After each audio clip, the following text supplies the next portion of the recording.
하반기의 첫 주가 시작되었습니다. 7월 첫 주일 예배를 통해 하나님 주시는 계획, 사랑 안에서 잘 또 이루시며 살아가실 수 있기를 축원합니다.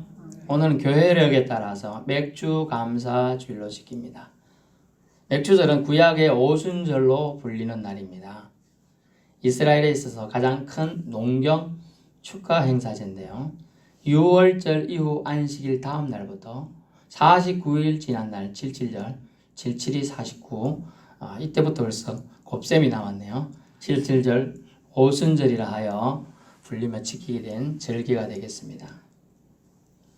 그래서 하나님께 감사드리는 날로 이날 첫 번째 감사, 미래의 첫 수확을 하고 나서 하나님께 바쳐진 절기라 할 수 있겠습니다. 이 절기를 통하여 하나님이 주시고자 하는 메시지를 저와 여러분 모두 받을 수 있길 바랍니다. 맥주절을 통해 살펴볼 주님의 메시지는 무엇인가요? 첫 번째는 지켜야 한다는 것이죠. 근데 어떻게 지켜야 하느냐 하면 첫째는 현재 상태로 지켜라 라는 거죠. 지금 네가 처한 상태로 지켜라. 10절 복을 주신 대로라고 표현이 나오고 있습니다. 복을 주신 대로 여호와께서 너에게 복을 주신 대로 지켜라 라는 거죠. 그래서 네 힘을 헤아려 능력껏 자원하는 예물로 라고 되어 있어요. 근데 이 가짜로 이렇게 드리는 경우가 많아요. 제가 신앙생활 할 때 또 섬겼던 교회들 몇 교회 지나가 보면 자기는 정말 없어요. 근데 억지로 드리는 경우 있죠. 이런 경우를 한번 생각해 볼까요? 신앙생활 조금 하다 보면 사람들이 감사해서 시작했습니다. 근데 나중에 부담으로 신앙생활을 도망가는 경우들이 있더라고요. 부담으로. 제가 이제 부담이 난다 이랬던 거 보니까 자기가 이제 위치가 점점 신앙생활 오래 하다 보면 위치들이 있어요. 그런데 그 격에 맞게끔 뭘 해야 되는데 자기 생각이 들어가기 시작하면 이제 뭘 못해요. 뭘 한다는 뜻이 뭐냐면 교회에서 헌금 생활이죠. 헌금 생활을 안 하게 되죠. 본문에 보니까 네 힘을 헤아려 하라고 되어 있는데 헤아버려 보니까 자기가 받은 복이 많아요. 근데 그것을 자기 능력이라고 생각을 하게 되죠. 그런 순간부터 이제 교만이 들어옵니다. 그러면 안 해요. 첫 번째가 뭐냐면 저도 겪었던 그 중에 하나가 뭐냐면 자기가 일을 해서 직장에서 월급을 받았습니다만은 능력을 받았어요. 처음에는 11조를 만약 100만 원 받아 10만 원 했습니다. 이제 나중에 가니까 이 교회는 넉넉하게 교회가 부자야. 꼭 이 교회에 헌금해야 됩니까?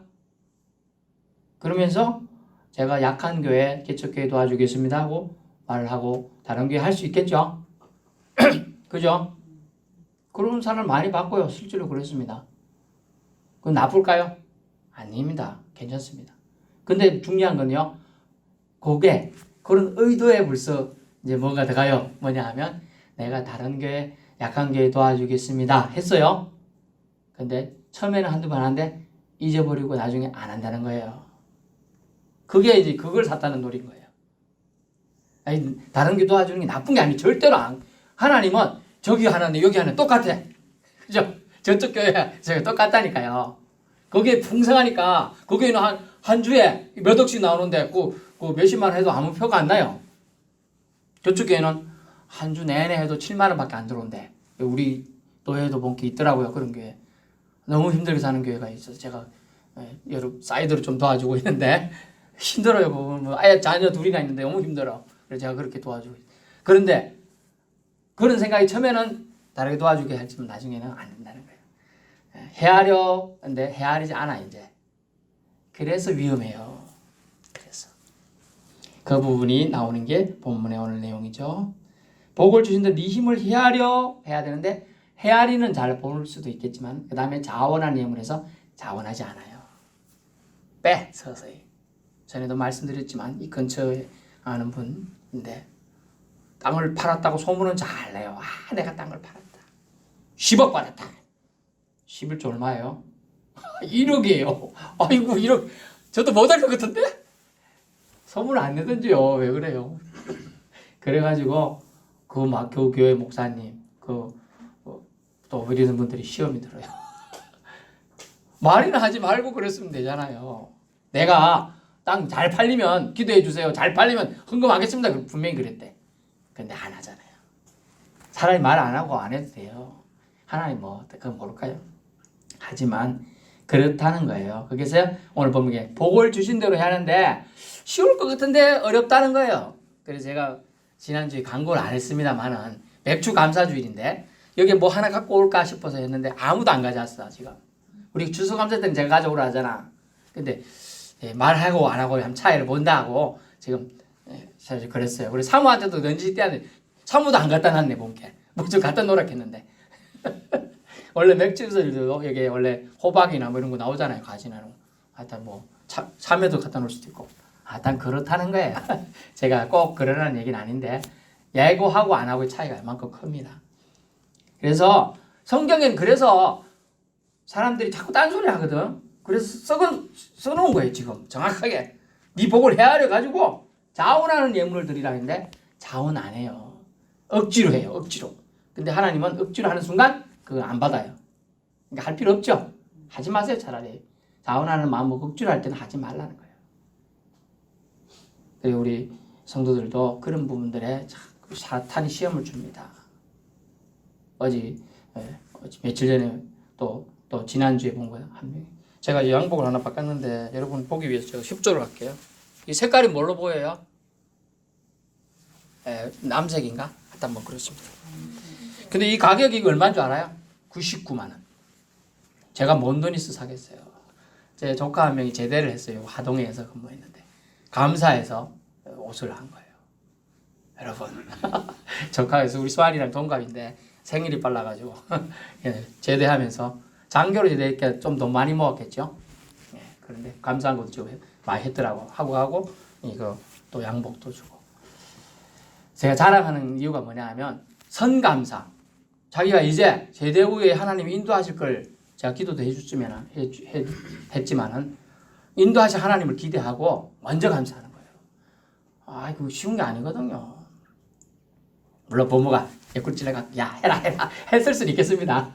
하지만 근데 머리가 다 굵었잖아요. 장교로 제대하잖아요. 다 이미 생각이 굳을 수 있어요. 근데 그렇지 않다는 거예요. 그래서 선감사한 걸 보고 놀랐어요. 복을 주신 대로 자원하는 예물로 어렵습니다. 그래서 첫 번째 우리가 맥주를 통하여 생각해 볼 건 6개월 동안 나를 지키시고 보호하신 하나님에 대해서 현재의 축복 상태로 할 수 있겠느냐 하는 거예요. 그랬더니 어떤 사람들이 이렇게 저 복 받은 게 없는데요 라고 했다는 거예요. 그래서 어떤 목사님 그랬대요. 당신이 지금 살고 있는 수명의 복, 그게 복 받은 게 아니냐. 예전엔 생각해 봐라. 40대, 50대에서 죽는 사람 요절한 사람 천지고 어제 TV 나온 할머니는 88세더라고요. 근데 자녀 남자애들 둘이 있었대요. 근데 둘 다 교통사고로 일찍 죽었더라고요. 그래서 할머니가 길쌈을 하는데 못이 너무나 슬퍼하면서 내가 이거 해가지고 애들 밥 공부시키고 잘해줬는데 사고서 둘 다 돌아가고 먼저 보내니까 너무 마음이 아프다고 슬퍼하시는 장면이 나왔어요. 그래서 현재의 축복 상태로 우리는 감사를 드릴 수 있지 않나요? 지금 살고 있는 수명, 생명 하나님이 한 호흡만 여러분 거 가져가면 숨 못 쉬어요. 자기가 숨 쉴 수 있다 생각하는데 그렇지 않아요. 제가 30대에 지하철에서 쓰러져 봐서 알아요. 젊은 혈기 넘치는데 이 정도쯤이야 했지만 아니에요. 그래서 한 호흡도 자기가 주장할 수 있다. 하나님이 당신의 호흡을 주장하고 있다. 여러분의 호흡을 그걸 믿고 감사해야 되지 않느냐 이렇게 말했다. 또한 지금껏 무슨 능력으로 입에 풀칠하고 살았습니까? 하나님이 도와주고 그 능력 주신 거. 제가 말했잖아요. 숟가락 덜 힘도 없으면 밥도 자기가 못 먹어요. 누가 떠주 먹여줘야 된다니까요. 이것도 하나님이 손가락에 힘을 준 거예요. 또 지혜를 준 거예요. 이런 장사하면 되겠다. 또는 아니면 뭐 투자를 이렇게 하면 되겠다. 이런 거예요. 자녀의 복도 그렇죠. 재물의 복도 그래요. 다 하나님이 주신 건데 헤아려 보라고 그래요. 하도 하나님께 예물을 잘 안 드리니까 네게 복을 주신 대로 네 힘을 헤아려 봐. 네가 얼마나 지금 복 받았는지를 따져 봐. 심지어 어떤 사람은 머리카락 수 가지고도 자기는 복 받아고 또 감사한 걸 했더라고요. 전에도 말씀드린 제 친구 한 명 5,000원, 지금 7,000원인가 8,000원 올랐다. 그만큼 머리카락 수가 있는 것도 나는 저 친구보다 감사하다고 감사를 드릴 수 있어요. 여러분 조건 따지면 얼마나 많아요. 근데 사람은 자기에게 표가 안 난다면 감사를 하지 않는다는 거예요. 그래서 우리는 현재 상태로 지금 우리가 받은 축복을 상태로 복을 해봐야 된다. 발목 관절, 손목 관절, 아침에 일어났을 때 쑤시고 하는데 그것만 안 쑤시고 해도 얼마나 감사해요. 눈만 안 침침해도 좋고요. 저도 이제 이 글씨를 이렇게 양쪽에서 보지만 좀 안 보이면 제가 이래 봅니다. 이래. 처음에는 이제 사람들이 패션인 줄 알았어요. 패션. 아이고 멋있으라고 이렇게 하고 보는구나. 아닌데 안 보이니까 이래 보는 거거든요. 이제 그렇게 돼가지고 저도 좀 답답한데. 여러분 이런 거 하나하나 다 하나님이 간섭하고 있다는 거예요. 두 번째 하나님은 지키려고 하는데 맥주를 어떻게 지키려고 합니까? 함께 지키려고 합니다. 함께. 함께가 되게 중요한데 어렵습니다. 본문에 보니까 이웃과 함께 더 가까이 보니까 본문을 잘 보세요. 너와 네 자녀와 우리는 믿음의 신앙을 지금 통과하고 있습니다. 우리 세대가 이제 지나면 우리 자녀 세대는 믿음에 대한 개념이 거의 뭐 희박해질 거라고 봅니다. 그래서 자녀와 함께 지켜라 라고 되어 있어요. 저는 이 말씀 준비하면서 마음이 좀 찔리더라고요. 자녀와 함께. 너만 지키, 저는 지키려고 하고 절제하고 이렇게 하려고 했지만 자녀한테 그런 말을 해봤느냐? 저는 그렇지 않은 것 같아요. 자녀들의 의사를 존중했어요. 자녀들의 의사 존중해서 감사절에는 그래도 헌금을 좀 더 하도 마음을 이렇게 하지만 없는데 뭘 해? 또는 뭐 아닙니다. 그러면 그냥 내뒀어요. 근데 하나님은 분명히 뭐라고 했느냐? 너와 네 자녀와 노비, 네 성중인 레위인, 객, 고와 가부 함께 네 하나님 여호와께서 자기 이름을 두시려고 택하신 곳에서 네 하나님 여호와 앞에서 즐거워할지라. 자녀도 함께 즐거워할 수 있도록 여건들을 허락해 주라는 거예요. 이때까지 용돈 안 줬으면 용돈 주고 자녀한테 또 자녀에게 하나님한테 네 감사히 마땅히 감사를 드려야 돼. 이런 말 안 했으면 해라는 거예요. 그런 말. 그래서 미국이 어떤 신앙교육 하는데 미국은 프론티어 정신에서 개척된 나라입니다. 그래서 가서 미국에서 제일 많이 들을 수 있는 말이 뭐라고요? 땡큐. 땡큐예요. 그걸 신앙교육을 자녀들 어떻게 하느냐. 아이가 5살짜리가 밥을 먹다가 다리도 짧고 손도 짧잖아요. 밥을 먹다가 포크를 탁 들었어요. 쨍그랑. 그래 엄마가 눈치를 째려주는데 애가 암만 집어도 안 집어져. 그러니까 엄마가 집어주면서 딱 주면서 무슨 말을 해야 되지? 생각이 안 나 애가. 엄마가 째려보니까 무슨 말을 해야 되지? 생각이 안 나. 그래 눈물 줄줄. 무슨 말을 해야 되냐? 이런 경우는 땡큐라고 해야지. 땡큐. 그때서야 애가 땡큐 마미 하고 받아가지고 밥을 먹어요. 신앙교육을 그렇게 철저하게 그래도 시키는 거예요. 그래도 감사함을 생활 속에서 가르쳐야 하는 거예요. 그래서 자녀들에게도 같이 지킬 수 있도록 해줘야 한다. 그리고 노비, 성중인, 레위인, 객고와 가부와 함께 이 말은 결국은 뭐냐? 두 번째는 함께는 이웃과 함께겠죠. 너 외에 다른 사람과 함께 더불어 법칙입니다. 이것은 결국 공간 상태로 지켜라는 거예요. 공간, 지역을 말하죠. 배경을 상태로 지켜라. 그래서 의사를 존중한다는 자녀의 의사를 존중한다는 빌미로 자녀에게 감사를 하지 않게 하는 것은 잘못됐다는 거예요. 감사하게 자녀를 키워야 한다는 걸 알 수가 있겠습니다. 너 자녀들 노비, 레위인, 내 중 있는 객고와 가부 모두 지키도록 해주어라. 근데 이 절기를 지키고 축제해야 되는데 노비한테 일을 시켜요. 안 되죠? 축제일인데 안 된다는 거예요. 일 시키. 전에도 말했잖아요. 나 예배 들어갈 테니까 너 지금 일하고 있어? 이러면 안 된다는 거예요. 객, 고아는 영어로 보니까 파드가 리스가 됐다. 파드 리스. 아빠가 없는 사람들을 성경에서는 고아라고 영어에는 그렇게 구분해 놨어요. 아빠가 없이 서럽게 살았는데 그날이라도 좀 하늘 아빠라고도 좀 느끼게 살게 좀 해주라는 거예요. 먹을 것도 많게 하고 쉬게도 하고 하나님이 그 넓은 대지로 날 품고 있다는 느낌을 좀 받게 해주라. 그러려면 어떻게 할까요? 전도서 띄워주세요. 전도서 11장 1절 2절 너는 네 떡을 물 위에 던져라. 여러 날 후에 도로 찾으리라. 2절도 있나요? 7에게나 아이들에게 나누어 줄지어다. 무슨 재앙이 땅에 임하는지 네가 알지 못함이니라. 아멘. 1절 다시 보세요. 물 위에 던져라. 떡을. 아이고 왜 물 위에 던져? 누군가가 밑에서 쪼가지고 먹게 하라는 거예요. 하다못해 동물이라도 먹겠죠. 하다못해 물고기라도 먹겠죠. 시민들 생각해 보세요. 없는 사람들 먹을 게 없어요. 어디 가요?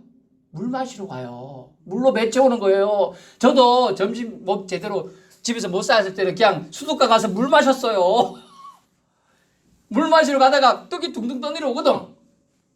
그거 줘서 먹게 해라라는 거예요. 그러면 그 2절 7에게 나눠주면 나중에 무슨 장 임할 때 그때 그들이 늘 보호해 준다는 거예요. 여러분 손을 펴라는 거예요. 결국 함께는 여러분의 손을 펴라는 거예요. 손을. 제발 움켜쥐지 마라. 움켜쥐면 온 거밖에 없어. 피면 더 많다는 거예요. 우리가 어디 시장이나 장날에 빵이요 한 것 가봤어요? 티밥 튄 거? 안 봤어요? 빵 하면 자 티밥 좀 주세요 할 때 손을 펴지 이래 갖고 받을 사람 있어요? 뭉쳐가지고 몇 개 받겠어요? 이거 몇 개. 근데 이래 펴면 많잖아요. 이래 펴야 돼. 펼치는 게 오히려 하나님의 축복을 받는 길이라는 거예요. 그래서 부자에 대한 아주 가는 격언이 있습니다. 뭐냐면 너만 잘 먹고 잘 사는 것은 참 부자가 아니다. 진정한 부자는 네 주위 사람도 너로 인해 함께 부자가 되도록 이끌어 주는 것이다 라고 하는 격언이 부자 사이에서만 도는 격언이 있어요. 여러분 개인주의, 이기주의가 팽배해져 가고 있는 세상에 교훈을 줍니다. 하나님께서는 함께 네 이웃도 잔치 참여하는 기쁨을 주라고 하는 겁니다. 그들에게 혜택을 주라고 합니다.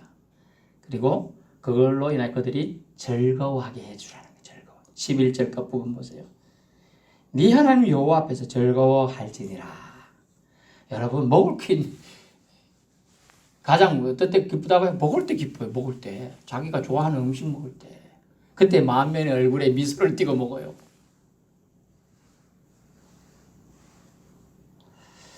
여호와께서 자기 이름을 두시려고 택하신 곳 예루살렘 성일 수도 있고요. 가나안 복지 땅일 수도 있고 지금 대한민국 이 비토 성일 수도 있습니다. 또 새로운 정착지일 수도 있고 네 하나님 여호와 앞에서 즐거워하도록 그들에게 길을 열어주라. 즐거우면 여러분 나누면 반이 되는 게 아니라 2배 이상이 됩니다. 네 곁에 평온히 사는 자들에게 이 절기 즉 맥주절을 통하여 하나님이 유일신이심을 알게 해주라는 거예요. 무슨 날인데 여러분이 이렇게 지키고 잔치를 벌입니까? 와서 아이고 우리 잔치를 벌였어요. 와세요. 왔어요. 무슨 먹긴 먹어야죠. 음료수도 마시고 뭐 먹을 수 있겠죠. 맛있는 거 준 거, 전도 준 거 먹고 갈비탕도 하나 먹고 있는데 갈 때 또 막 아이고 떡도 싸주고 또 옥수수도 막 주는 거예요. 그래서 아이고 뭔 날인데 이렇게 주는 겁니까? 대부분 안 묻겠어요? 묻겠죠. 이때 얘기해 주라는 거예요. 이스라엘 백성이 우리가 누리는 모든 복의 근원이 하나님이시다는 걸 알려주라는 그때. 그래서 잔치집에서 함께 식사 나누면서 음료수 마시면서 오늘 무슨 날인데 이렇게 잔치가 풍성합니까? 이렇게 질문할 때 우리 하나님 덕분에 이렇게 합니다. 하나님이 주위 사람들과 나누라고 했습니다. 이렇게 하래요. 그게 전도다 이거죠. 축제로 기쁨으로 즐거움으로 하라. 그래 지금 있는 장소에서 여러분. 지금 여러분이 있는 곳이 이렇게 축제를 베풀 장소예요. 나눌 장소라는 거예요. 그래서 공안 쪽도 나눠 먹는다는 우리 속담은 아주 성경에 근거한 말씀이 되는 것이죠. 속담이 되는 겁니다. 더불어 즐겁게 여호와 앞에서 지켜라. 세 번째 마지막으로 어떻게 지키냐? 기억함으로 지켜야 한다는 거예요. 기억함으로. 자카라 그랬죠. 이것은 결국은 과거를 통해서 지켜라는 거예요. 과거를. 여러분 과거를 잊은 민족은 망합니다. 어떤 과거냐? 애굽에서 종되었던 것을 기억하라는 겁니다. 종에서 해방되어 자유인이 된 것, 구출받은 것에 대한 기억을 되살려 지켜라. 네 예전의 상태를 기억함으로 겸손해야 돼요. 여러분. 널 구원하신 이는 네 하나님 여호와이다. 그것을 잊지 말라라. 구원자 되신 하나님께 마땅한 감사를 올려드려야 하지 않겠느냐 하라는 거죠. 은혜를 잃어버린 민족은 역사 속에서 사라질 뿐입니다. 우리 민족도 과거의 아픔이 참 많았습니다. 그래서 지금 우리나라는 다른 나라들 비해서 밋밋한 나라들을 위해서 많죠. 많은 각종 절기, 기념. 잊지 말고 역사의 교훈을 삼아서 후손들이 밝은 미래를 꿈꾸도록 하고자 하는 것이죠. 그것이 구원받은 것 잊어버리다는 거 참 배은망덕해요. 사람이 배은망덕하게 되게요. 그런 민족도 배은망덕. 그래서 우리나라가 이제 6.25 전쟁 때 도와준 17개국 또 넓게 22개국이 와서 도와줬는데 그 나라를 기억하고 그 나라를 지금 그 나라 우리나라보다 어렵고 힘든 나라가 많잖아요. 다 도와주고 있네. 무상으로 도와주고 또 뭔 일 있으면 와서 초청해서 우리나라에 와서 혜택을 보게 해주는 거예요. 그 일환으로 우리나라가 이제 많은 심장재단의 애들 또 우리가 심장 수술하고 뭐 각막 이런 수술하고 많이 도와주고 있어요. 선교사를 통해서 그런 것들이 있습니다. 그래서 하나님이 없었다면 그러면 이스라엘 민족도 우리 대한민국도 저와 여러분도 지금 살아갈 수가 있었겠습니까? 그렇지 않죠? 하나님은 이를 되새겨보라는 얘기가 되겠습니다. 자카하러 기억하세요. 기억을 통해 나쁜 것은 다시 되풀이하지 말고 좋은 것은 더욱 발전시키고 또 절기를 통해서 과거 출애굽을 기억함을 통하여 하나님의 사랑을 은혜를 잊지 말라라. 잊어서는 안 된다. 것을 말씀합니다. 여러분 이스라엘의 교육법 중에 탈무드 교육이라 했습니다. 탈무드 교육은 그 책에는 이런 그 내용이 기록되어 있습니다. 감사해서 행복한 것이 맞다. 행복해서 감사한 것이 아니다는 거예요. 감사하니까 행복해진다는 거예요. 감사해서. 그래서 그들은 자녀 후손 교육에 그들은 이것을 계속 말하고 있어요. 계속 선민 사상과 함께 하나님이 유일신이시며 감사하면 하나님이 우리를 결코 내버려 두지 않는다. 혼자 두지 않는다는 걸. 여러분 혼자 있을 때 정말 외로운 거예요. 혼자 있게 하지 않는다. 지금도 이스라엘 민족은 나라는 작지만요. 인구도 작지만요. 그 영향력은 시대합니다. 전 세계에. 사실 미국을 움직인 나라가 이스라엘이에요. 미국이 전 세계 제일 세다고 하지만 사실 아니에요. 이스라엘이 제일 센 거예요. 이스라엘이 뭐 해도 미국은 아무 말 안 해요. 딴 나라 같으면 제재 걸고 와서 미사일 쏘고 못하게 뭐 합니다. 근데 미사일 했을 때는 좀 자제하세요. 이 정도로 끝나요. 결론입니다. 하나님께서는 출애굽에서 광야 생활 중에서도 밀수학, 맥주제를 지킴을 통해 하나님이 만복의 공급자가 되심과 그분의 은혜를 잊지 말라고 또한 그래야 함을 말씀하십니다. 맥주제를 통해 과거에 대한 기억을 회상하고 감사를 현재 누리는 복을 따라 현재 상태에 대한 감사를 드려야 한다는 것이죠. 지금 처한 곳에서 공간 상태와 함께 지역을 통해서 감사를 해야 한다는 겁니다. 무엇보다 너 혼자만 잘 먹고 잘 사는 것이 표준이 아니라 네 주변 모든 이들과 더불어 여호와 하나님 앞에서 즐거워할 수 있도록 네가 손을 펴라라고 하는 것입니다.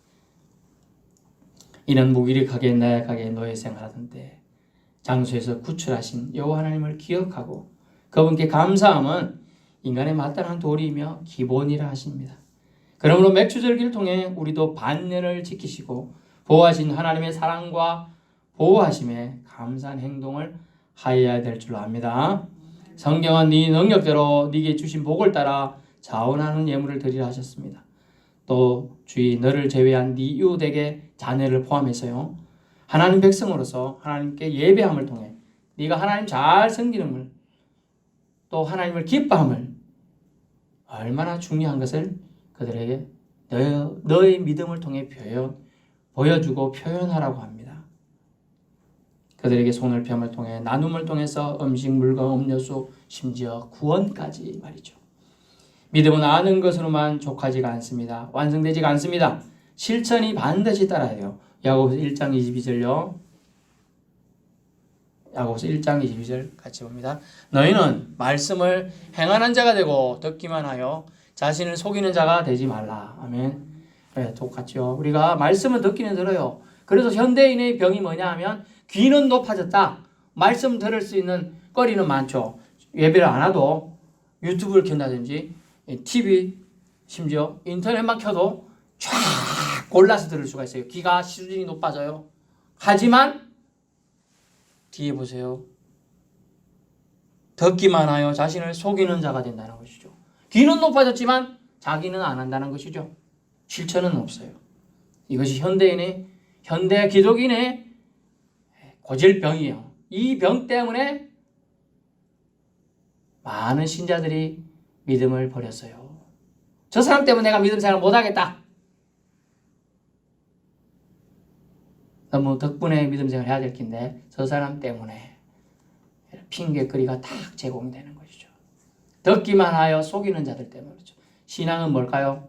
실천이 따라야 되는 겁니다. 실천 궁행하는 삶이에요. 그래서 말씀을 들어서 잘 알고 있어도 실천, 즉 오늘 본문은 이웃에게 나누어주지 않으면 함께 절구하지 않는 것이고 그것은 결국은 죄라는 거예요. 하나님 계명 어기는 죄라는 거예요. 분수대로 주신 대로 예물 드리지 않음도 감사치 않는 불경건한 자의 모습이라는 거예요. 그리고 구속자신 예수님의 은혜를 하나님의 은혜를 기억함으로 대대로 기억함을 상기시켜 줘야 한다는 거예요. 자녀에게 그걸 가르치지 않는 것도 죄라는 거예요. 그리고 구속자이신 하나님을 우리는 떠올려야 한다는 것입니다. 저와 여러분도 죄인에게서 자유인으로 신분이 변화되었지 않았습니까? 그것에 감사해야 한다는 것이죠. 예수님의 보혈 덕분에 그것에 감사해요. 믿음으로 하반기에도 승리하실 수 있기를 축원합니다. 기도하겠습니다.